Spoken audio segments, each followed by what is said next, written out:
श्री स्वामी समर्थ। दत्त संप्रदायात श्रीपाद, श्रीवल्लभ आणि नरसिंह सरस्वती हे दत्तात्रयांचे पहिले व दुसरे अवतार म्हणून समजले जात.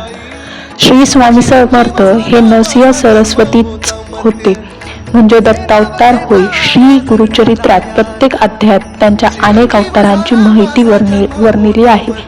श्री गुरुचरित्राचे पारायण आणि मनोभावे सेवा करताना अंतःकरण हे शुद्ध असावे. मुंग्यांचा वारूळ आणि स्वामी आंध्र प्रदेशातील श्री शैल्य पर्वतावर प्राचीन काळापासून प्रसिद्ध असलेल्या कर्दळी वनातील निबिड अरण्यात एकांत स्थळी श्री स्वामी समर्थ काष्ठ समाधीत निमग्न होते. शरीरावर लता, वेली, झुडपे आणि मुंग्यांचं वारूळही झालं, मात्र त्यांनी समाधी भंग केली नाही. एके दिवशी एका लाकडतोड्याने वारुळावरील वेलीवर लाकडे तोडताना घाव घातला. तो घाव वारूळ फोडून श्री स्वामी समर्थांच्या मांडीवर बसला. त्यापाठोपाठ मांडीतून रक्ताची चिळकांडी उडाली. लाकूडतोडा भयभीत झाला. इतक्यात त्यांची समाधी भंग पावली. ते देह भानावर आले. लाकूडतोड्यास अभयदान दिले. तपस्या संपवून इथूनच श्री स्वामी समर्थ विश्व कल्याणासाठी बाहेर पडले. हेच ते 14वे दत्तावतारी सद्गुरू श्री स्वामी समर्थ होत.